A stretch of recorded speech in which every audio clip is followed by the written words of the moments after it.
name's Bill Tall. I own City Farmers Nursery. Just a drop of history behind it. Has anybody been to the nursery? Thank you very much for supporting us. I started when I was 16 years old. I had a love for plant material, and I was going to a local high school, and the teacher was teaching me how to basics about landscaping and growing plants. And I had another teacher that was a business teacher. How many teachers in this room? Well, my hat's off to you. The most awesome people in the world, because if it wasn't for these two teachers, I wouldn't have been in business for the last 38 years. They gave me the will and the inspiration to do it. I started with $200, but I love it. And if you get into anything you love it, you'll be successful. The only thing you have to remember is never start with a negative. Never even think a negative when you're running a business. Because if you do, it's counterproductive. So for 38 years, I ran the business, live on the property, so I don't drive. I don't have any carbon footprint to get to work. It's a little unusual. It's in the middle of City Heights, which at all this time, all along, isn't a large landscape area. There's no new housing. There's no new this, no new that. But what I felt was that my strengths were in growing food. And for the longest time, that's what we specialize in.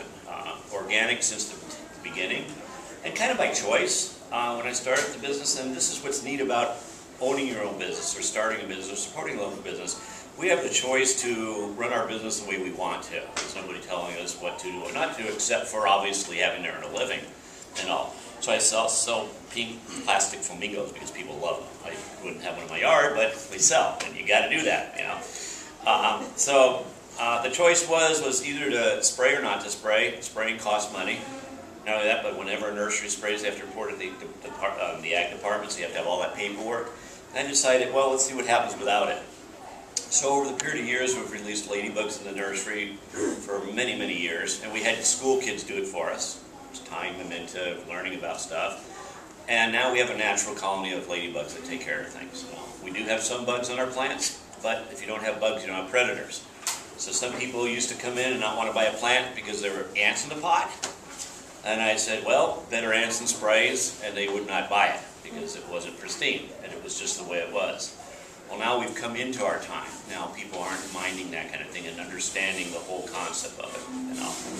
And basically, truthfully, every person that comes to the nursery I'm grateful to, and I tell them that, because it's not the easiest thing to own a business. The hardest thing is dealing with government regulations and all the paperwork that we have to do. We have to do the same as a small business as a big corporation does. Only theirs is on a larger scale, and they have people to do that. But when you have a small business like myself, it's mom and pop, or pop and the bookkeeper that keeps it running. And there's getting more and more regulations out there that we have to follow.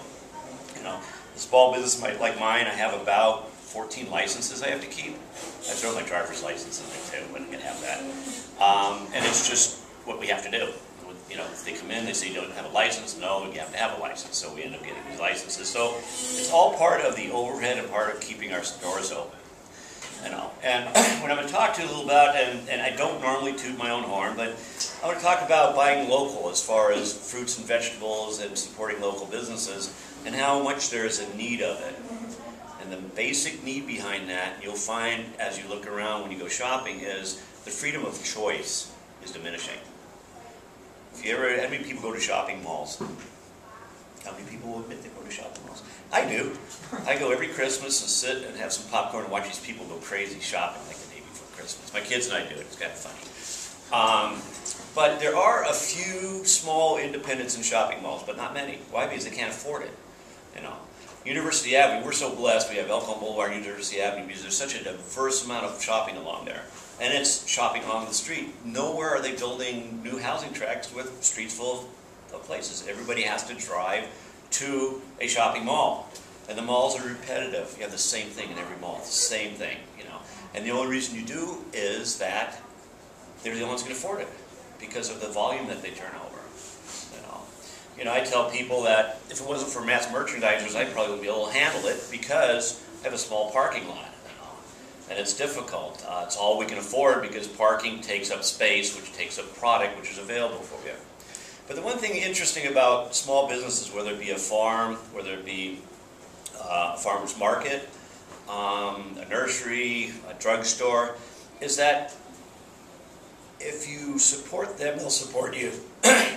And take case in point, yesterday we were talking with lectures about being able to get milk and all. And one of the speakers said, I went to my closest place was a liquor store, and they were out of milk until Wednesday. The next place was a small grocery store, and they were out of it. They went to the local Rite Aid, and the milk was 10 days outdated. And all. And why? Because it wasn't turning over. Okay, fall back to that liquor store. If the people in the neighborhood wanted to walk and get a container of milk, which would save on gas and time, and all of a sudden you're paying less for that milk because of your time and energy involved in it, they would have it for you. But to bring milk in, which is a perishable item, and they'll even sit and go bad on the shelf, that's even a worse thing than not having it, because then you're wasting food and all, wasting needed food and stuff like that. You know, if people wanted organics, they would be going to the store and say, why don't they carry it? Why don't they carry it? And if they get enough people coming in, they will carry it. They'll do it or die. And if they don't do it, they're not keeping you in mind. You know. The nursery has really evolved over a period of time. We now have a full-time propagator that grows all our vegetable starts. Why? Because we can guarantee that they're organic. A lot of our suppliers aren't doing that. Why? Because the larger stores, what they're doing is they're making them mainstream everything. You know, let's say a large store needs to have petunias all the time. Well, the grower can't grow everything, so they grow petunias because they want to supply this mass merchandiser.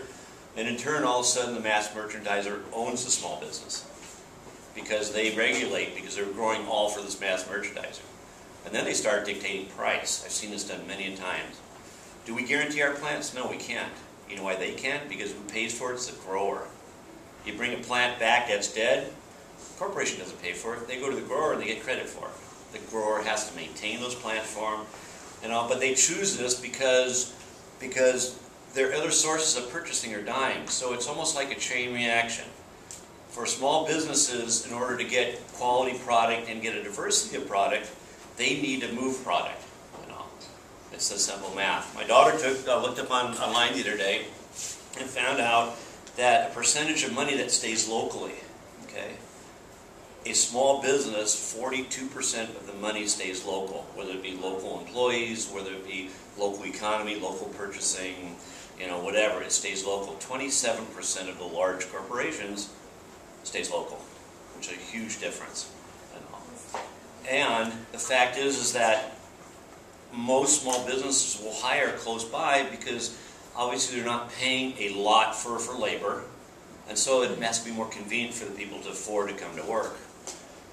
On our sheet that we give our new and prospective employees, it has all the things that we need from them, and basically they're simple. They're love what you do, come to work smiling, be energetic, and at the end it says can afford to work at City Farmers. You know, we have to do that because of being a small business and trying to keep our prices competitive, and yet always having a diverse product for you. You know, you go into a lot of businesses, if you need a widget and they don't have them, they will probably special order it for you and get it in. And also, a lot of times, if enough people ask for widgets, widget is just like a make-believe whatever. Okay, I don't know what they even call a widget. If enough people ask, they'll bring it in. You know, we've done that in the past. You know, we've diversified to carry beekeeping supplies because there's a local bee meeting group that started. There's tons of people out there growing bees and harvesting honey and stuff like that. You know, we at the nursery have a lot more to do at the nursery and more to offer because we're also in tune with all our schools and with local organizations like Roots and things like that. And we try to contribute as much as we can for the goodwill of the community. You know, I'm not saying that bigger businesses don't. I know that places like Starbucks gives back and Home Depots and things like that, and they do.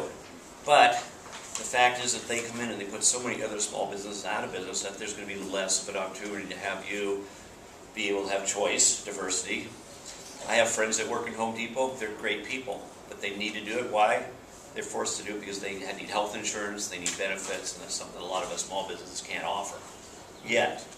You know, as we grow, we're able to do that kind of thing. You know.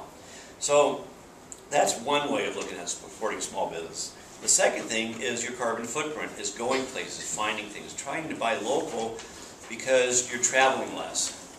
And also in turn, I was talking to this gal here, is trying to grow your own stuff.